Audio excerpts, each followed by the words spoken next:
You are listening to the Freight Buyers Club, a home for those interested in international trade, shipping, procurement, logistics, and air freight. In fact, all things supply chain in the Americas, Asia, and beyond. This podcast is brought to you by your host, Mike King, and produced in partnership with Dimerco Express Group, a global 3PL that specializes in managing logistics to, from, and within the Asia-Pacific region. Hello everybody, welcome to the Freight Buyers Club, which, as you've just heard, is produced with the support of Dimerco Express Group. I'm Mike King, and please do follow this podcast on your platform of choice, including YouTube, where you'll also find loads of additional shorts and news insights. You can also subscribe and listen at www.freightbuyersclub.com. Today, we're looking at an air cargo market that, well, to say the very least, has had rather an unusual 2024 and a very positive one if you're selling cargo space rather than buying it. Joining me today are three people who pretty much have every air cargo base covered as we try and work out how we got here, what's driving all this, what happens in the Q4 peak season, and perhaps most pertinently, we'll explore why air freight is currently costing so much and what the supply-demand dynamics mean it might cost in future. So, to intros, my first of a panel of three today is Glyn Hughes, who many of you will know as the former IATA Global Head of Cargo. He's now the Director General of TIACA, the International Air Cargo Association. Welcome, Glyn. Thank you, Mike. Welcome to you. Next up is a returning favourite here to give us some operations expertise, particularly on that key Asian market. It's the VP for Global Sales and Marketing at Dimerco Express Group. Kathy Lou, how are you doing today? Sorry, I didn't mean that to rhyme. I'm good. How are you? I'm good, thanks, Kathy. Good to see you. And last but not least, we have Peyton Burnett, Managing Director of TAC Index, which is the air cargo calculating agent for, well, Peyton, why don't you tell us? Very good. Yeah, for the Baltic Air Freight Index. Baltic Air Freight Index. Is there more than one, Peyton? It depends. There's a main index and there are other indices underneath that. So okay, perfect. We'll come back to those. And they're indices rather than indexes. It's that grammatical conundrum. Peyton, I'm going to start with you. Let's look at those prices on those major lanes that the Baltic covers. What's the market doing this month in September? And where are rates in relation to a year ago, particularly on those key outbound front haul legs from Asia into Europe and Asia into the US? Sure. I mean, generally over the summer, it's been pretty strong throughout. I would say over the last couple of weeks, it's been a little bit weaker than expected. But just to give you an idea on year market rates, say outbound China to United States and to Europe, it's still up around the 25-30% mark. Some other markets to have a look at would be, say, India outbound to the United States, which is up 150% year on year. And India outbound to Europe is about 125% up year on year. And then lastly, a little bit of outbound from Vietnam to the US and Vietnam to Europe is just over 100% year on year increase. Someone's making a bit of money then. Glyn, the latest numbers from IATA through July saw international demand up 14.3% compared to a year earlier. That was showing strong growth pretty much across all regions. Analysis from Rotate forecast demand growth of around 11 to 12% in 2024. What are TIACA members telling you about the strength of this demand? Have they been caught out at all? Well, not so far, but I would actually say that what Peyton has just highlighted is reflective of what our members are saying. It's no surprise those markets are going up because that's where production is moving to. And if you look at India now, if you look at the fact that further production of Apple products is going to actually keep that steady progress going. Vietnam is benefiting significantly from China Plus One. So right now, the members are saying, in fact, it's buoyant optimism and the mood in general is very positive. It came up at an e-commerce event this week in Liège and it's coming through across our membership. But it is an eye to Q4, and I know we'll talk about Q4 in a little bit, but that's really where people are doing well now, but are aware of what's coming up. Well, we'll certainly go into why people are producing in some of those countries, and that's why that's driving that demand as well a bit later in this podcast. Kathy, Isn't the summer supposed to be a downturn? What's this rather strong demand picture been looking like at load ports in Asia over the summer? A bit of a battle for space, I'm guessing. Yeah, I think recently those Southeast Asia country, including India, they are really the demand it's mainly bring up because of the China plus one strategy. I think in recent years we see a lot of production line move into those countries, especially like Vietnam, Thailand, Malaysia, and India. But the supply wise, because of most of the carriers actually still move, let's say they don't really have that much direct capacity into US or Europe. Most of the airlines they are using actually still need to buy a certain hub, which also China is using. So we see there's very crowded in those gateway area, like in Tokyo, in Taiwan, in Hong Kong, and in Korea. So that's the imbalance on the supply and the demand, which is bringing the rates up a lot during this third quarter already. Well, I'm going to come back to what that supply demand balance means in Q4, which is the traditional peak season, and also into 2025 a little bit later. There's a lot of moving parts here. But before we do so, a more immediate issue, Glyn, maybe you can help with this. As of September, we've had a bunch of security warnings in Europe and North America. Some of this seems to be related to incendiary devices. Some of it's unsaid. Russia has been mentioned as a possible cause or instigator. Have you got any insight in terms of what impact this is having on supply chains, on your members, and anything more about what exactly this threat is from that customs and border authorities are referencing but not really explaining? Yeah, no, I think, and to be honest, Mike, you're doing a very good job because, of course, not a lot of information obviously gets circulated about situations other than to say that this industry will always continue to focus on safety and security as the number one priorities. So we have to make sure that we are vigilant, but most importantly, we're adaptive and responsive. So as governments see a change in the threat situation, they from time to time then will implement new procedures, new requirements, which then have an impact on the supply chain. What we've seen with that recent situation, as you mentioned, is a couple of things. We've seen Germany, for example, introduce land-based border checks within the Schengen area. So that means that some truck movements across some of and it's actually possibly going to further expand beyond throughout Europe. It means truck movements, which previously would go seamlessly, occasionally now are actually being subject to inspections. But more immediately is an emergency amendment that was adopted in the US, which actually enhanced or increased the amount of data that they now require for their ACAS advanced cargo filing system, which means that significant more information relating to each shipment is needed to be collected by the freight forwarder from the shipper to the carrier or whoever is making that filing. Some of this information is not readily at hand and not readily in a digital form. So it is actually causing some challenges. In terms of impact, some carriers have said that whilst there is this period of flux before the rules are 100% clarified and confirmed, they're actually embargoing cargo from certain countries to the US just to avoid getting caught up in this increased filing procedure. It's not a significant number of embargoes so far, but the TSA and CBP are actually engaging with the industry to provide an FAQ or an enhanced FAQ, and they're trying to issue information. But what they're saying is they felt that it was an important enough change not to delay implementation of the need for new data.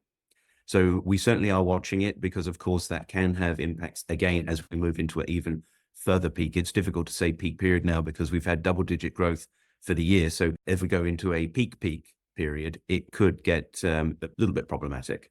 What are the, do you know, have you got those names, the countries to hand, Glyn, in terms of who's embargoed?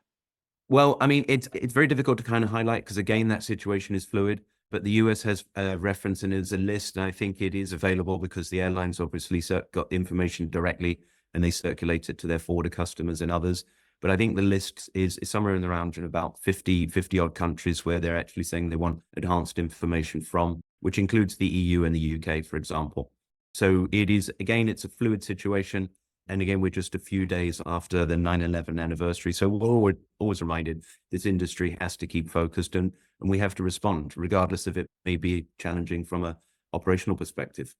One to watch for sure. As mentioned, we have some strong market drivers right now. Kathy, The big two, is this container ship, Suez Canal diversions, and e-commerce demand? Or are other sectors, whether they're retailers or manufacturers, are other sectors driving this as well? And maybe us journalists are focusing too much on those big two. I'll throw one out there at you. I'm sure you guys have got a share of a semiconductor market. I'm sure that's doing okay, isn't it?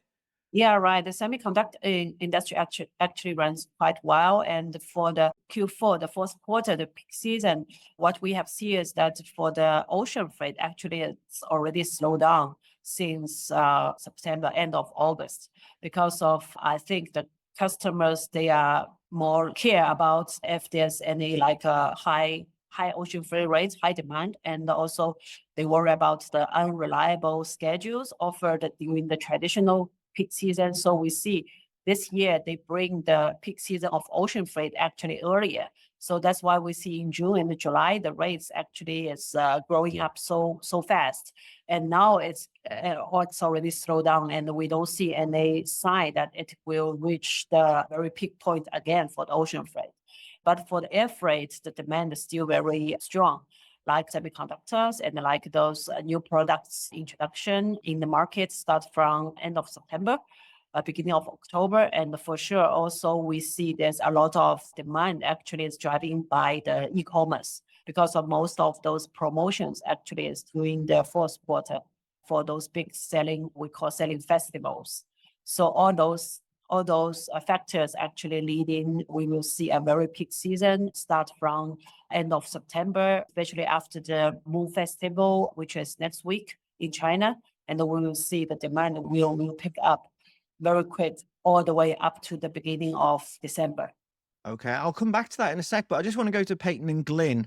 These two big drivers, so let's call it Temu and Shein on one side, de facto closure of Suez on the other. Have you got any insights into how those two things are playing out differently on the Asia-Europe lanes versus Trans-Pacific lanes? I'm happy to go first from just a market intelligence perspective, and when I speak to our members and others. And Kathy, I fully agree with everything that she was saying there, in the sense that, you know, we saw an earlier peak for maritime, also for the extended sailings as well, which meant that they just couldn't risk leaving it too late, which is good for air freight, because had that been the case, and we would have been seen with modal shift as well as it were, the two factors that you already talked about, would have really been a perfect storm for air cargo, and it would just been a complete blockage. But when you look at e-commerce, of course, and it's not just Temu Shein, but when you go to Hong Kong, and Peyton obviously is much closer to this than I am, it's about 80% of the cargo that's coming out of Hong Kong is e-commerce based. So you've got 20% of global volumes in totality, but it's obviously weighted differently. And Asia or China, particularly to Europe and to the U.S. Transpac and through to Europe, it's a significant percentage of the volume that's going through there. So much so that with the projections of how that will grow even more over the next few weeks, as the shopping festivals season really kick off, we're already seeing that carriers are redeploying capacity from other markets, because we said capacity is going to be a little bit tight. So we're seeing some withdrawn capacity off, for example, Latin America, Europe, Latin America, where rates are not quite so high, where imbalance exists a little bit in terms of trade flows, etc. So a lot more capacity is moving to the Asia, Europe, and Transpac trade lanes, for example. But again, it's still going to be a tight challenge for Q4. You're expecting a capacity crunch there, are you? I think we can certainly expect to see, and we'll probably talk about rates a little bit later, but I don't think we'll see the levels that we saw during COVID, because of course that was exceptional. But I think it would be realistic to anticipate that as capacity comes a little bit tighter, there's not a lot of new aircraft coming on stream now. There's not a lot of old aircraft that can be deferred from retirement. Some aircraft that have been parked, there's not enough time to get them back into service before, as it were, the Q4 crunch period. So I think that consequence will mean that rates go up. So we just hope that shippers secure that capacity they need early enough, work with their freight forwarders to try and smooth that out somewhat. Kathy, Dimerco is chartering its own capacity in response to all this demand. What routes are you running, and what is that capacity, and how's take-up been? So for the capacity wise, it's really, we see the very peak season will come in this year. And also we see like in the market that Temu and Shein actually already procured extra capacity, especially on the freighters. So what we see in the market is that like Temu, they already purchased the 90 freighters, scheduled freighters into US in this peak season. So means that the capacity will be for other commercial flights will be reduced. And the Shein actually, they occupied all the rest of FedEx freighters all the way up to the end of December. So we see the very less freighters will be available in the market, and which leads the supplier will be very limited compared with keep growing demand. So yeah, I think that's the trend for the capacity shortage, what we will see in the coming season. As you mentioned before, we have had this early peak shipping season. One of the reasons for that was concerns over Suez Canal diversions and future rates. But there has been the spectre of another disruption hanging over the shipping market. And I think that possibly could play a role in air cargo markets. So I'm interested to see what you think on that, at least. This is the ILA union over 14,000 dock workers, which is threatening to bring US container trades via Gulf and East Coast ports to a halt at the start of October if port interests represented by USMX don't agree to their terms, quite substantial terms as well.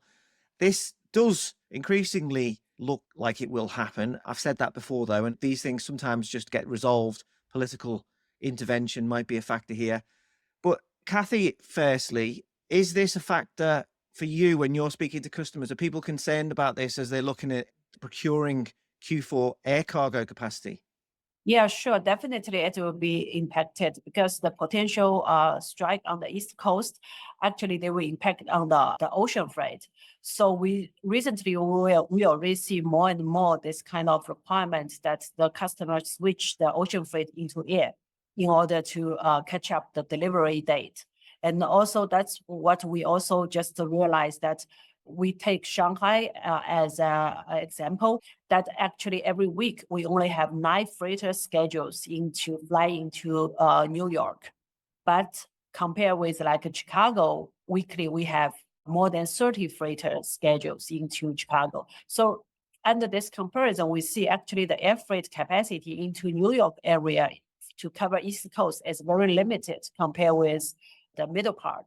Under this kind of situation, we will see that if more customers switch ocean into air by moving into New York, there will be a big issue for them to see the capacity shortage. So I think the shippers better to plan their, let's say, their cargoes move by other gateway in US, especially like Chicago, which to cover the East Coast, it can be, maybe there's can be more capacity to support their shipment movement.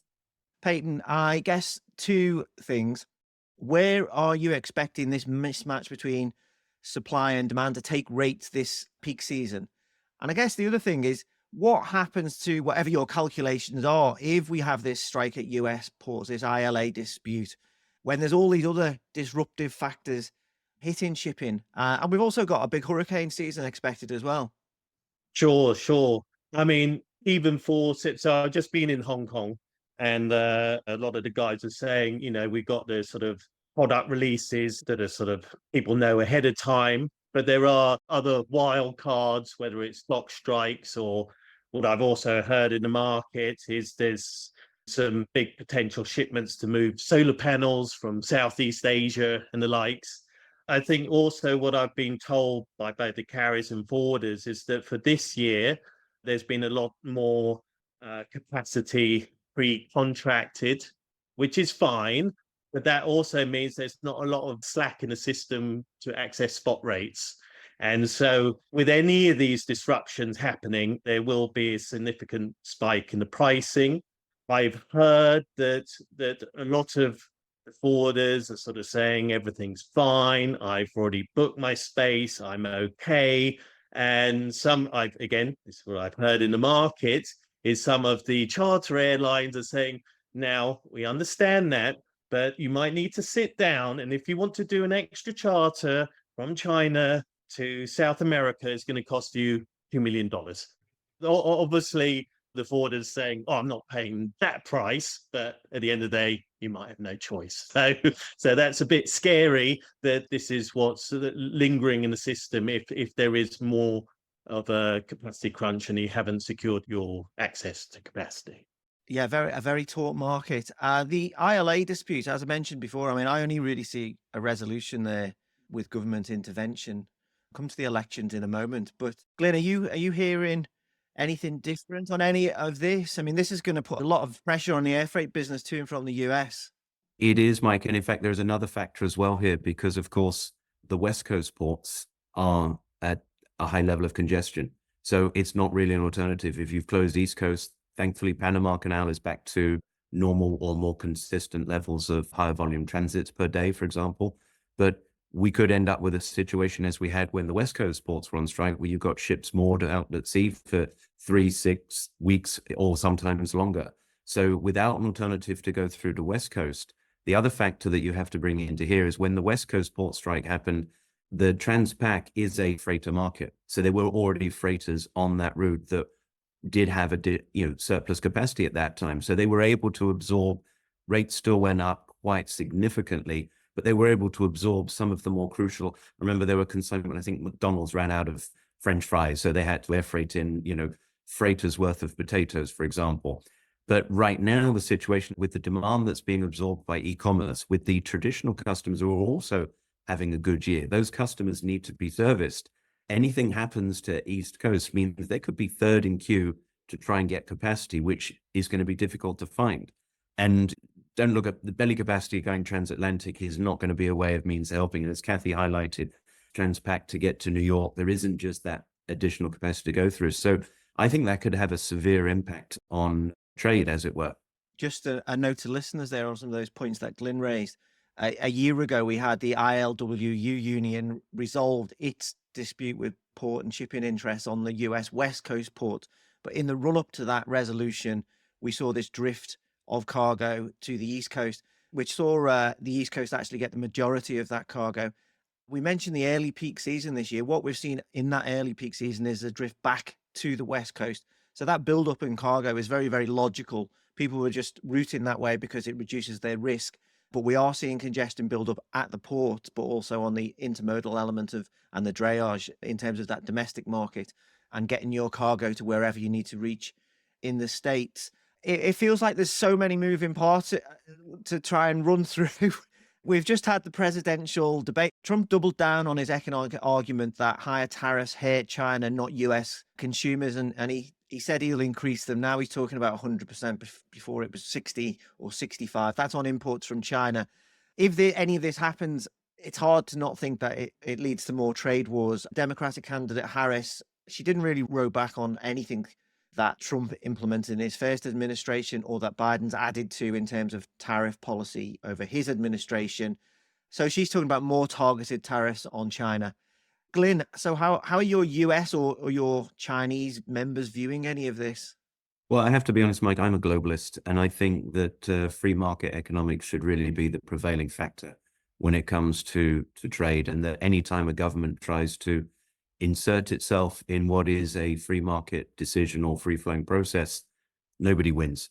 And it's not as if we have to go back very far in history to anticipate what's going to happen next.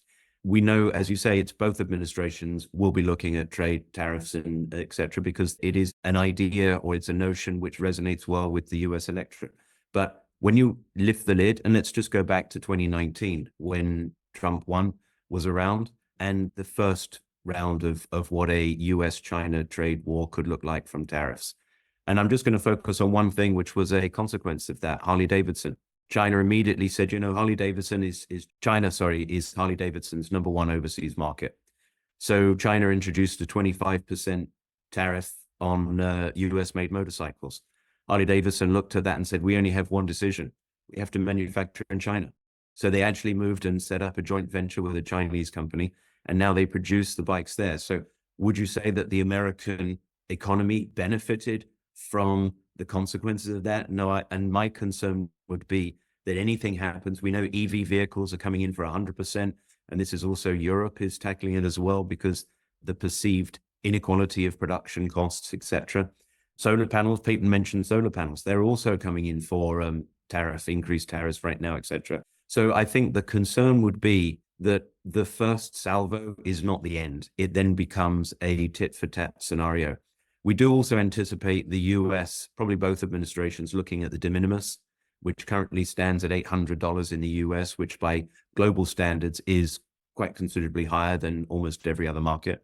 And that even that in itself, and sorry, I don't like to stray into politics, but if you look at, there is an act right now going through the US, and it's titled the End China, basically taking advantage or of the de minimis act, which is not the case at all. It's really the US consumers are benefiting from being able to buy products overseas, and they have a high threshold of which they can bring them in without paying any additional duties and tariffs on them. But if that were to lower, I don't think it would have a significant impact, because as has actually been discussed this last week, cargo may then need to take a different routing. We saw that imports into Mexico have seen a huge boost, and I follow the TAC index there, which kind of indicates that you can see what's happening to trade by following what's happening with the rates. Cargo will find new routes, but it also will then get retaliatory measures, which I don't think anybody will win. Yeah, I mean, Nomura did put out a note. I mean, it's very difficult to separate politics and trade at the moment. The note said, and I'll quote, "Many Chinese exporters have discovered multiple ways to circumvent additional US tariffs that were imposed by the first Trump administration." We've covered tariff avoidance on this podcast before. You've mentioned there India has benefited from some of this. Vietnam and Mexico are also seeing huge trade bumps, even this year, but in previous years too. If we have higher tariffs, we'll just see more of this, won't we? I can add something here, Mike. Yeah, the other thing just with the e-commerce guys is that they're very aware of these tariffs coming in with EU and US, and actually they've been quite actively trying to start up new markets or actively pushing into South America, actively pushing into Africa. Just around the region here, we have Timu's made a big push into Thailand and Vietnam, or around this region per se. And I can say the Thai government is very concerned about Timu's push into Thailand and disrupting the local e-commerce people. So they're now saying it's just a concern, and how do we counter this big giant Timu moving into the Thai market? Another thing just to be aware of, I know that you were talking more about US elections. I'm over here in Thailand, and I know that there's been this sort of China +1 and +2 policy, with people moving manufacturing bases into Southeast Asia and the Indian region. But there are other political issues here. I would say Thailand is looking maybe a little bit wobbly for next year with we just had the new lady prime minister come in, but then she booted out the military, and they might not like that. So I've been through Thailand through one coup, and then I'm moved down to Phuket, so I might be booking something on Airbnb next year. So let's see how I it like goes. that very British understatement. Might not like that. Might not like that. I think history tells us you might well be right on that point. Kathy, is there anything you want to add here? Yeah, I think for the election result, it's also concerns of a lot of those Chinese manufacturers, because they all worry about the new president on board will bring up more tariff. So there's, I think, another reason bring up the cargo volume, cargo demand in this fourth quarter, because everybody like to move out all the inventory to US already before the new president be elected. But for talk about if there's still any potential tariff will be implemented, I think just like Glenn mentioned, there's nobody will be the winner for that actually. But this kind of thing will push actually the Chinese manufacturers to go global. So in the past, they all let's say all set up only in China, but now we see more and more going to like automotive. They go to Thailand and they go to Mexico. But by the end, still Chinese manufacturers, they are produced there and then selling back to US. So this is something like the end user or the end consumers actually need to bear all those extra costs. That's what we see first thing. And the second thing is that like the iPhone story, they move out to India, but actually they move back recent months just because of the, how to say, the quality in India is not really can match Apple standards. So just the recent 3 months, they moved back to production line for the iPhone 16. So by the end, still it's made in China and then move to U.S. market. So we see this kind of, let's say, up and down. It's also not really a benefit to the manufacturers or even those U.S. or Europe companies. Actually, there's a lot of, let's say, extra cost be created during this kind of geopolitical environment. So yeah, let's see. But I think it's somehow encourage more Chinese company go globalization, which is good. And another thing is that I think all the other countries need to be prepared for the, let's say, supply chain management, because of, the supply chain built up in China actually is already over maybe 4 decades. So the Chinese government invest a lot to build up the full supply chain, especially for electronics or for automotive and for semiconductors.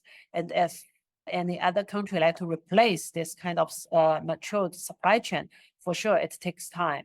And I guess those challenges are different in different places. India's had a problem with bureaucracy and infrastructure, and they need to invest in that. I mean, Mexico's had these big numbers on the trade front, but its FDI numbers aren't great. There's a mismatch there. Do you see any of these issues with where you're working with Dimerco, Kathy? Yeah, I think for India, that it's also, if we talk about international transportation, the India market is still, it's like they have very limited capacity for air freight, especially in and out India. There's only few carriers they are running regular freighter service into India. So this is something, the challenge for the international part. And for the domestic part, for sure, it's the infrastructure of India. It's not that in good condition. So the lead time for the domestic trucking is also another concern. And also, especially for the custom brokerage, custom related issues, they are all very newly set up as like an international hub or international gateway. So that's the challenge we see. And that's also how we invest our team over there to be trained to offer professional service for especially for customs related. And also we have our Chinese colleagues over there, which can help on the language wise to communicate with other countries. And for Mexico, I think it's very similar situation because there's also very few carriers running freighter into Mexico directly. So most of the time we actually use still the U.S. gateway for the international part and connect with the truck into Mexico directly in and out. So those are, I think those infrastructure and also the carrier strategy wise, those both countries will face the challenge in the coming future. Mike, can I just add an extra thing to what Kathy was saying there about India as well? We know that the government obviously has a very well-stated and well-articulated objective or vision to turn the economy into a $5 trillion economy, moving 10 million tons of air cargo every year. But as Kathy mentioned, most of the freighters that are right now serving India are foreign registered freighters, which means they are subject to the policies and the demands of those carriers not based in India. So if they see greater demand and greater potential and revenue opportunities elsewhere, they will move them. And I think that Boeing did a study which highlighted that if India truly wants to achieve this objective, then it's woefully short in flag registered freighters, which then have, as it were, a stronger demand or stronger inclination to serve the India market inbound, outbound. So I think that's one of the challenges that India is going to face as they hope to benefit more. Now there are production challenges, as both Peyton and Kathy have talked about, but going forward, that is one of the challenges that they will also have to address. I wonder if Boeing wouldn't mind some people in India buying some Boeing freighters. That was my thought. I can tell you they've had a number of meetings there in terms of highlighting and their statistics are, if you just look at the number of flag registered freighters, it's, I believe, less than a dozen or less than 15. And for a country of that population, just compared to how many in China, for example, or the US or other markets. We'll just take a short break. We'll be back with you in a second. This podcast is proudly produced in partnership with Dimerco Express Group, a trusted provider of global shipping and contract logistics services in Asia, Europe, and North America. Dimerco's particular strength is in Asia, where it gives shippers the freight capacity and local market expertise to streamline freight movements to and from the region, particularly for trans-Pacific lanes. With 130 forwarding and logistics locations across China, India, and Southeast Asia, Dimerco connects Asia with the world like no other global 3PL. You are listening to the Freight Buyers Club. These emerging air freight markets, I've been going to air cargo conferences for a couple of decades. You've got Tiaka's air Cargo Forum actually takes place just after the elections, which are on the 5th of November. Your Air Cargo Forum is in Miami, 11th to the 14th of November. When I go to these conferences, we always talk about the slowness. It sounds ridiculous, but especially if you're not in air freight, it sounds ridiculous, but the slowness of air cargo supply chains, the end-to-end process takes way longer than the flight. Essentially, if I'm simplifying, that's when China's made all these investments in making sure its end of that supply chain has been super efficient. As we've just heard there, emerging markets don't have that investment. How does that affect that conversation, Glyn? I mean, it's a fascinating topic because, and forgive me for saying this, but an IATA study, I think it was about 45, 50 years ago, so even before I joined the industry, said that cargo took on average 6.25 days to move from not airport to airport, but from, as it were, consignor to consignee. And then 20 years later, that had come down to like 5.9. But the planes fly as fast as they can fly, utilization, optimization, things of that nature. So it really comes down to what happens on the ground and what happens at the border. And as you've already mentioned at the beginning or earlier about the complexity of security filings and pre-clearance, etc. But there are some really wonderful examples. I mean, if you look at the perishables market, if you look at the flowers that come out of Kenya that fly into the European airports, they're pre-cleared and they're almost off the airport. The first flowers that are offloaded are almost off the airport before the rest of the plane is fully offloaded. So this industry can do it, but it requires all entities, because if a customs officer somewhere says, I know I've got all the information digitally, but I want to see a piece of paper with a signature, that can hold up things 24, 36, 48 hours. Even the early part of, if somebody's got a particularly large shipment and forwarder trying to get rates from carriers, that can actually lose a day in just trying to procure the actual rate and then with the space. So we need to digitalize much more the interactive process up front. It's the same as if you look on the passenger side, and I always used to threaten my kids that we would go on holiday like a piece of cargo. And they said, oh, how's that, Daddy? And I says, well, it takes us 6 days to go from the house to the hotel. We stay 1 day there, then it's 6 days to come home again. It's just inconceivable. As passengers, we like to go online, book our ticket. We're in control of the procedure at the airport. We know what we need to do to comply. We prepare ourselves in advance, and then we get on, we get off, and we move through. So we can do a lot more on cargo, but I have to say the innovation that we've seen post-COVID from the technology sector is tremendous. I think we've probably moved forward 10 years. Now we just need the entire community to embrace and interact with each other to a much higher degree. But I'm confident that we're going to overcome that challenge, particularly as e-commerce customers. And I had this discussion, sorry for going a slight different direction here. People were saying the other day, e-commerce customers are getting, as it were, unrealistically demanding for faster. And my position is actually the opposite. E-commerce is replacing physical commerce. Physical commerce, the emotional side of physical commerce is I would go into a store, I would pay for something and take ownership 15 seconds later when I leave the store. That's what we're trying to compare to. So when we tell people, you're going to have to wait 3 days, 4 days for us. So they're not being unrealistic to want quicker. They're actually saying, but I used to get it in 15 seconds. Now, we're obviously never going to be able to compete with that. But the emotional side means we have to understand that e-commerce is about the purchase and ownership transaction. That's the biggest difference, has occurred before transport in most cases. Old days, we were moving 10-ton consignments into retail outlets. If it got there in 5 days, 8 days, 10 days, doesn't matter, as long as it was in the store when somebody came in to buy it. So it was a different procurement process. What I heard in the market, I think a big stick helps. So I heard with these e-commerce guys have very tough contractual obligations they require from the carrier. So, if you're 24 hours late or 48 hours late or a bit longer, then they're really large penalty clauses that take effect. I think that helps focuses people's minds when you suddenly get it was I'm not sure. I've been out of this charter market for a while, But I heard stuff that if you're on time, fine. If you're a day late, you have to pay like 50%, then it's 100%, and then it's 200% of the charter price. I mean, it's really tough. And so some of these guys have quite a lot of fear actually taking on these contracts, especially if you're using maybe a carrier that's not so reliable. It can get a bit hairy. But that's what I've heard in the market. And I think that, again, that's helped make cargo move quicker. And they're the guys controlling the business. Kathy, you buy space. What would help your business? What would help you provide air cargo solutions faster? What could some of your suppliers provide to you to help you do that?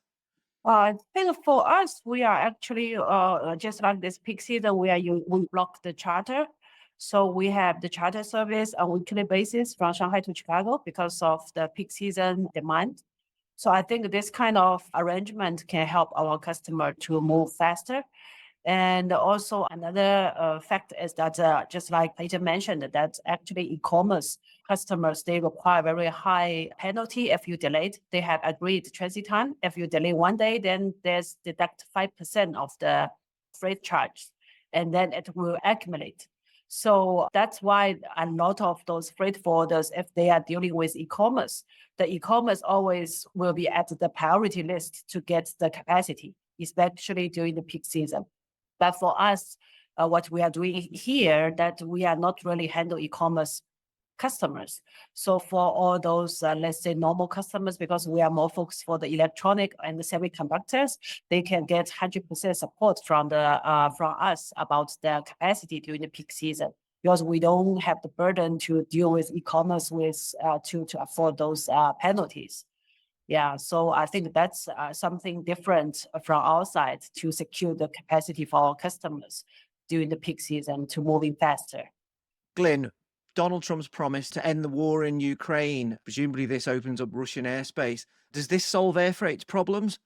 I was going to say, only if I put my tooth under a pillow and I get £1 in return. I think we have to look and say that it's almost impossible to actually even comment on that, Mike, because the scenario that he comes in, he makes one phone call, or that anybody, I don't want to focus on one, the likelihood of one person coming in and making one phone call and resolving that situation it's almost impossible to even conceive.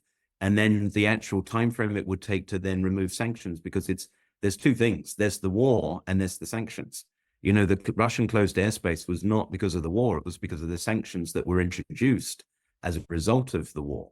So unless the sanctions are actually removed, I see no reason why Russia would reopen the airspace to those carriers registered in countries which have actually emplaced sanctions. So unless Trump is actually then going to ring every member of the EU and say, I want you to actually release the bank funds that are being held, I want you to release the oligarchs' yachts that are actually being held, then the airspace is not going to open. So sad as it is, that airspace is going to remain closed, as I say, because it's not necessarily directly linked to withdrawal of troops. That brings me quite nicely on to 2025. I just want to look at some of these supply-demand fundamentals. I mentioned earlier, we've had 11 to 12% growth in demand this year. Rotate predicts 2 to 7% increase again in demand next year. On the supply side, the latest I had from Rotate was freighter fleet currently operating 15 block hours per day. And we're looking at deliveries and conversions set to add a maximum of 4.4% of the fleet over the next year or so. Those maths aren't really adding up in terms of providing reliable and affordable services to me. I don't know, Glyn, thoughts on that? Well, I mean, first of all, it has to be said that was a fascinating presentation because the utilization, the aircraft, and it was focusing on the 777, the 74-8, 74-400, for example. This is almost at peak utilization that the manufacturers say. So there's no flex built into the system. We saw these levels of utilization in short bursts during COVID, moving PPE around. So the fact that they've been doing this now operationally for most of this year does bring into itself, or they also need some time to breathe, as it were, and to do certain maintenance checks, etc. So I know they're going to be factored in. To your point, the retirements, I don't think they factored in any retirements. There's probably, any retirements that were scheduled. I know FedEx and UPS had a few MD-11s, for example, that they had already started to retire. I think others you might see deferments around the world, etc. I'm hearing that People are looking for perhaps some 747-400s that haven't necessarily been fully retired, but have been parked. Price of fuel is relatively low still at the moment and affordable. So as we see and as we can anticipate rates going up, it does mean that you will possibly see some of the older aircraft that we had thought would not seen might come back into operation, just to try and alleviate some of this capacity supply demand gap that we can anticipate going through. We should also point out to your readers that 2 to 7, whatever it is for next year, it's not necessarily a slowing market. It's just that the algorithm, the mathematical percentages, when you start comparing to this year where we had double digits, then of course it's still going to be good growth. But the number will look lower just because it's being compared to already a very high month in this year. Peyton, so if I'm buying space for next year, then looking at those numbers, I don't know, what would you suggest? I've got to be looking beyond this peak season. I'm looking at higher freight rates next year, surely. Should I be buying space early? Maybe I should be hedging my risk? I have no idea what's happening next year. A bit like as an air cargo. I've been in this industry long enough. I've got no idea what's going to happen. A little bit like you said earlier, follow the rates. I would follow the money. My understanding, I think you guys are aware with Atlas, they're now owned by, is it Apollo Group? And I think their idea is to make Atlas greater. My understanding is that I think they've done the acquisition of 10 more wide body freighters. So, they're putting the money down. So I think they're being very bullish on the market going forward. A bit like Glenn said, there's just no new supply coming on the market over the next year or two. We also had before these 777 conversions that were meant to happen in Israel, which isn't a great place today to do these conversions. I also heard that there might be a slight wind down with those sort of Boeing 767s as well. So, because I get asked a question from the pilots who fly these planes and saying, well, what aircraft type should I be flying? So I've heard stick to wide bodies. So if that's any indication, the other thing I heard from the bankers out in Hong Kong, they're bullish on e-commerce and they're bullish on AI. They just say this e-commerce stuff's here to stay and it's not really going anywhere.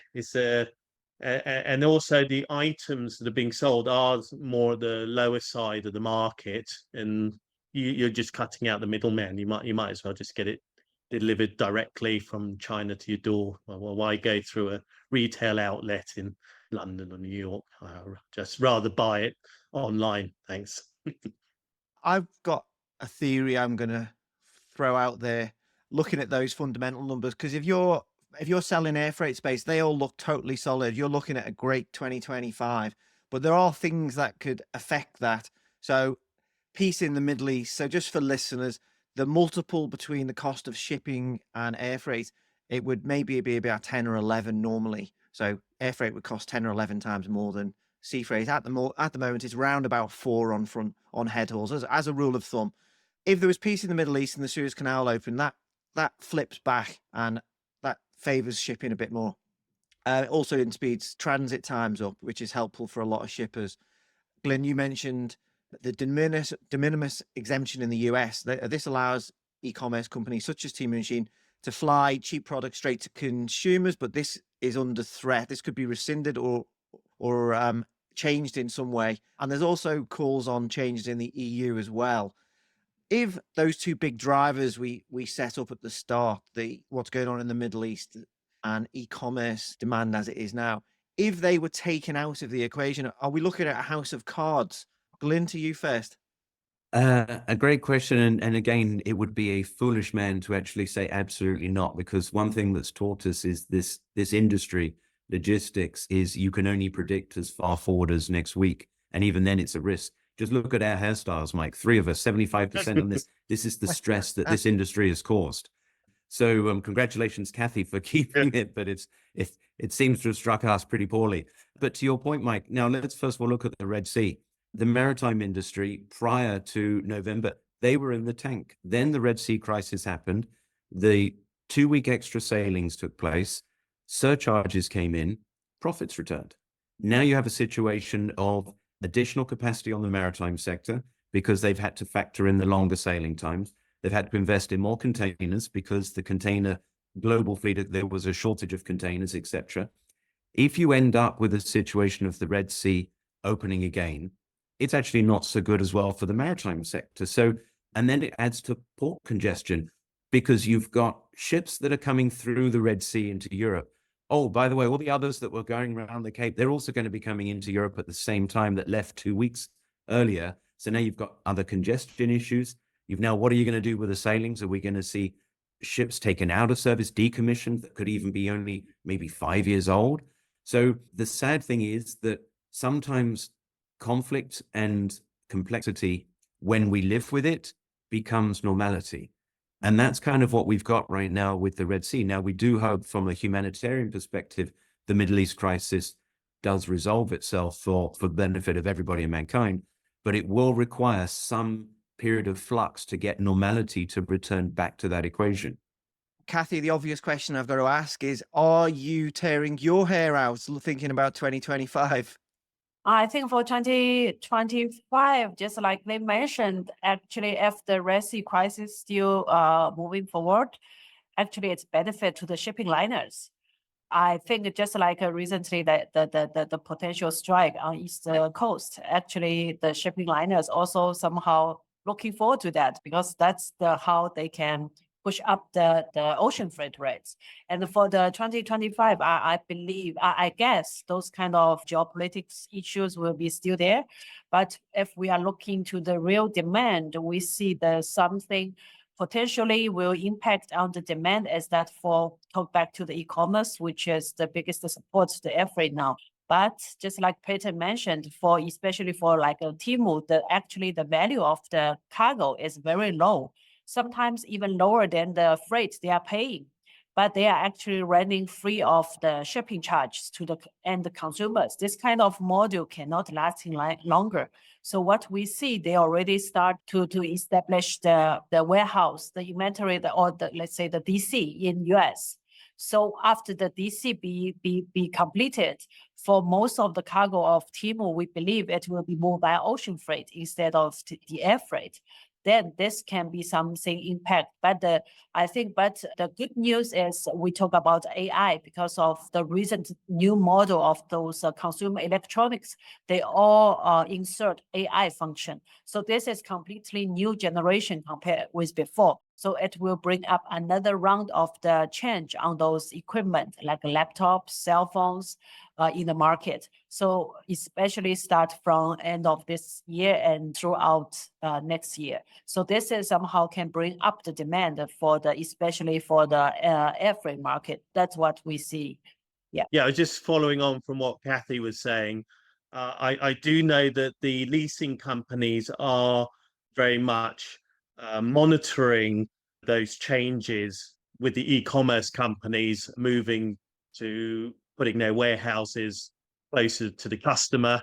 And so they're very interested in seeing that change take effect because it could mean that there'll be a higher demand for narrow body freighters rather than wide body freighters. So I know that this is something that they're actively monitoring at the moment. So I was just saying I concur with Kathy. Yeah, and Mike, can I just make one additional comment there? Because I think Kathy's right. That is, Temu, the cost of customer acquisition, they spent $2 billion on Google Ads last year because they're spending a fortune on acquiring the customer for that data for their next move. We don't know how they're going to evolve as a business.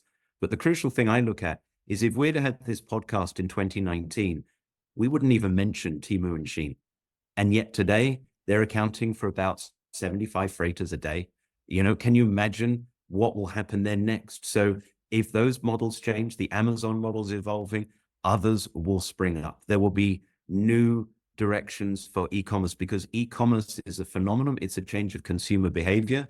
It's about how people value their time and how they value the retail experience and how they acquire things. So that's actually going to evolve. So as companies in it evolve, others will evolve and that will spring up that we don't even know exist. Certainly a lot to consider. Let's finish on something positive, and thanks for all bearing with me.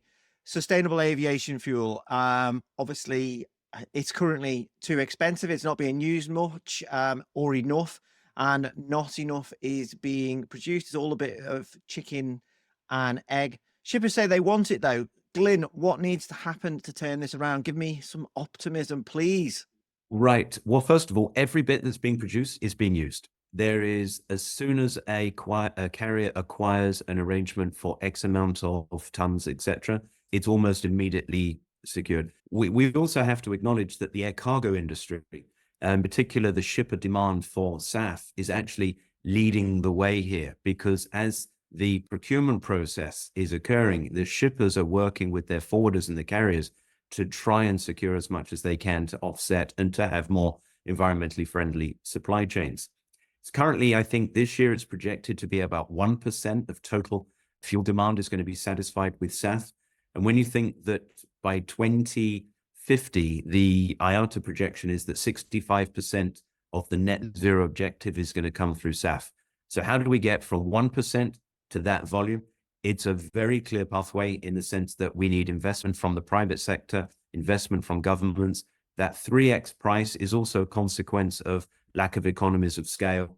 You can't produce 1% of anything at the same price point as you produce the other 99%, for example. So there's a lot of feedstock. There's over 100 different pathways to take what there is existing in the world, whether or not it's vegetation, bio cooking oil, for example, or other waste materials, and turn it into SAF. Some of them are uneconomic, so therefore they will be discarded, but some of them are very economic. The technology exists, but the technology is not right now in the place where the feedstock is. There needs to be more technology available for Africa because it's got a lot of agricultural byproducts that could be used there, and in Central Asia. You don't want to have to sell the feedstock from there and move it to Europe where the technology is, or the US, and then sell or send the fuel back. So, there needs to be a lot more focus on the investment, a lot more government incentives. The US, I think they called it the Inflation Reduction Act, then awarded a tax credit for every manufacturer for every gallon of SAF that it produced. Very creative. I think other measures need to be used. There's incentives in UK, for example, for investment in this area. The EU, which was falling behind in green energy and green technology, they need to catch up with the US and China in terms of research and investment. So it's positive, because it's going to require a lot of struggle. So we need transformational investment levels and policy direction. Peyton, is some of these SAF targets in terms of usage, would you bet on them being hit? Or I don't know, just another idea. Maybe you could do an index on it or something, index on SAF pricing or uptake. Hey, I know we get That's actually asked a good idea. No, well, we have been asked to do jet fuel price indices and the likes, but we're so inundated with other stuff. Now we stuck that on the back burner. I think we probably need to do a full podcast on this, but let's finish on something positive. Kathy, you guys at Dimerco recently partnered with Cathay Cargo and ASA on SAF. What's the deal, and what are you hoping to achieve? I think we joined the SAF program with Cathay since last year. And I think it's a part of our commitment to the sustainability and reduce the environment impact of the logistics. So we joined this program, and our target is to help our customers can leverage this kind of resources to reach their sustainability goals. So that's something we are working together with Cathay. And I think we recently signed it with Acer, and also other customers already joined this program with us. And we reached together the sustainability goals, actually. Nice to finish on something positive amid all this geopolitical strife. Kathy Liu, Vice President, Global Sales and Marketing at Dimerco Express Group. Glyn Hughes, Director General of TIACA. And Peyton Burnett, MD of TAC Index. Thanks so much, all of you, for joining me today on the Freight Buyers Club. Been a pleasure. Thank you. Thank you. Bye-bye. Thanks, Mike. We hope you enjoyed this episode of the Freight Buyers Club, produced in partnership with the Dimerco Express Group. Please subscribe and follow on your platform of choice, or sign up for delivery to your inbox at thefreightbuyersclub.com. This podcast wouldn't have been possible without the fantastic editing of Karen Ball and Tom Matthews. And finally, thank you all for listening. The next episode will be with you soon.